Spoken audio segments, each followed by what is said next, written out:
It was Cloud. "Miss, it's time to come in." "Oh, the young master is here too. What have you been doing?" Cloud spoke to Isla as if he had discovered Gerald too late, but she sensed that Cloud was lying.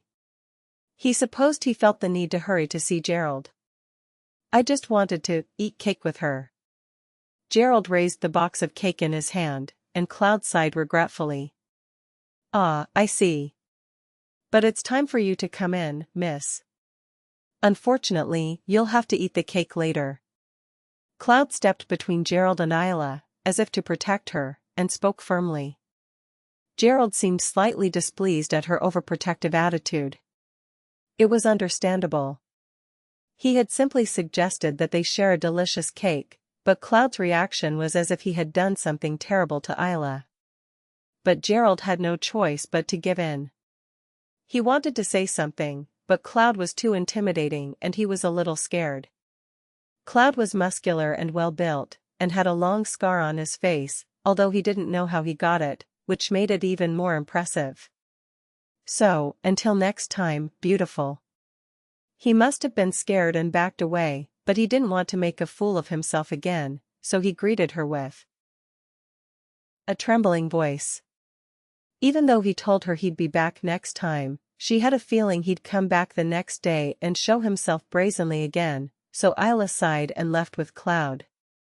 Gerald, alone, was so furious that he could not stand it any longer and, in a rage, he threw the basket of cakes on the floor. His pride was so hurt that he couldn't stand it.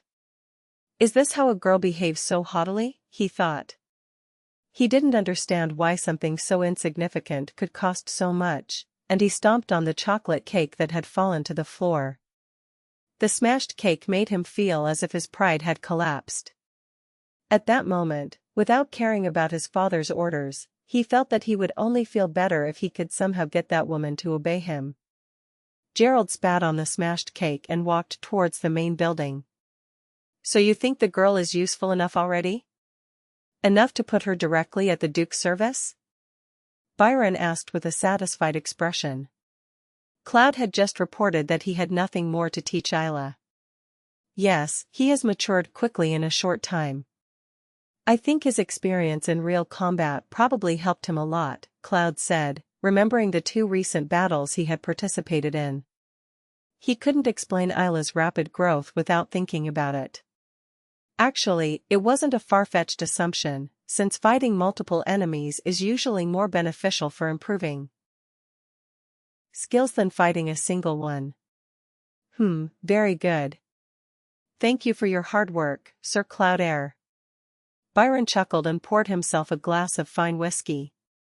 It was one of the liqueurs that Count Senespawn had given him to ingratiate himself with him. It was very welcome news. He felt that the time to fulfill his old plan of killing Roderick Weishafen with the hand of his own daughter was within his reach. Byron felt a surge of euphoria, as if he could send Isla to kill Roderick at any moment. But the laughter at that cheerful fantasy was short-lived, as harsh reality soon hit him. "Then what should I do? Even if I try to send that woman away, she will have to return to her country and do whatever is necessary." He was currently on the run, evading persecution and escaping abroad. Even if he tried to return, he would have to wait for the borders of the Palace Empire to relax a bit before he could do so. To remove the curse from Isla's body, he had to find the sorcerer who had cast it, but that was no problem as he could take him to the kingdom of Inselkuf. Furthermore, if they could not return to the Palace Empire, they would face many problems. The situation within the empire took a long time to reach him, and therefore, he could not control the sudden events that occurred in the country. An uncontrollable rage overwhelmed him.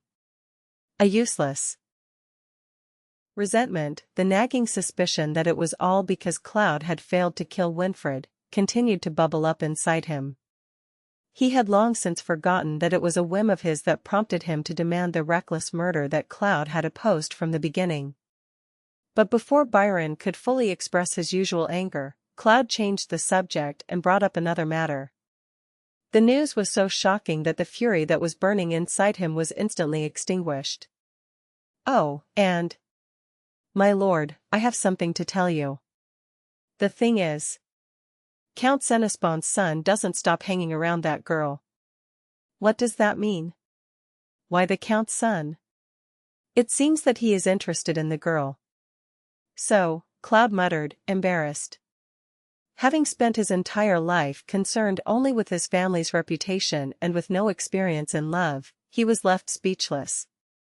However, this explanation was enough for Byron, who had led a promiscuous life with several women before meeting Ophelia. Doesn't that mean that reckless brat sees Isla as a woman? Oh, right, Byron laughed. Something like this was not expected. But thinking about it, it made sense. As the daughter of Ophelia, the most beautiful woman in the world, she had always believed that she would look like her mother and have a fairly presentable face when she grew up.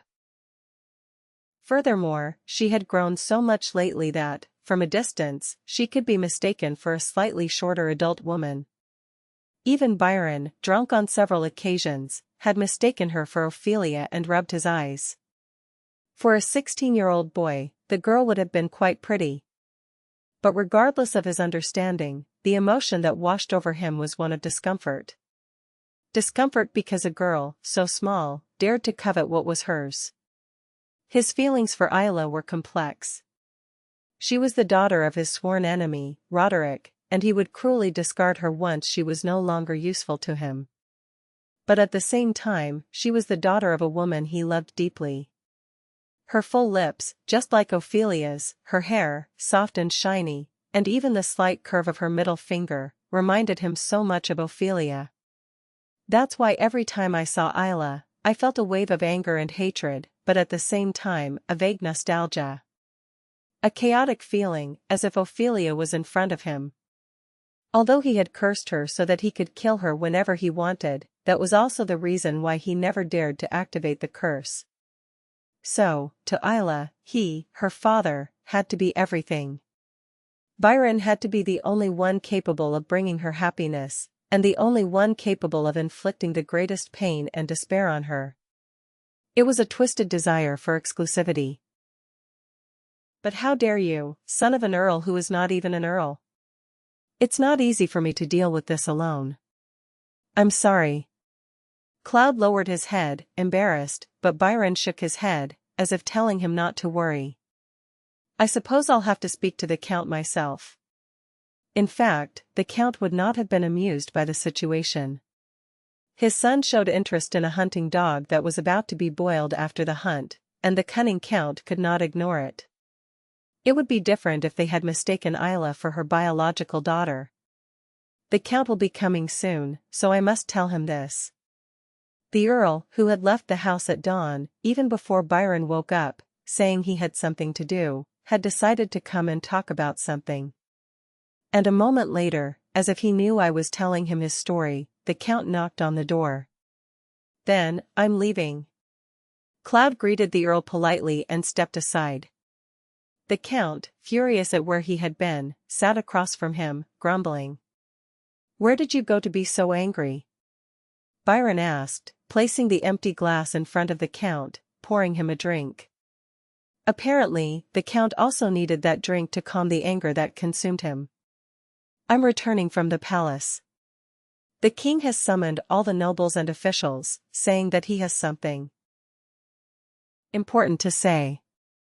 Count Senespon drank the wine Byron had poured him, wiped his mouth, and spoke. The king's urgent words seemed to have disturbed the Count. What's happening? Well, he said he would put my son on the throne, didn't he? It seems that he was waiting for the Duke of Bec to lose power. The Count was furious, saying that just a few months ago the Duke of Bec and the king's eldest son had been competing for the throne, and now they were talking about naming a crown prince. He seemed to be feeling a little unwell, so instead of waiting for Byron to pour him another drink, he filled it himself and downed another one in one gulp. He seemed quite disappointed by the fall of the Duke of Bec, whom he had supported. Oh, well, I see. Byron, secretly wondering what wrong the king had done him by naming his son crown prince, filled the Earl's cup with a soulless nod.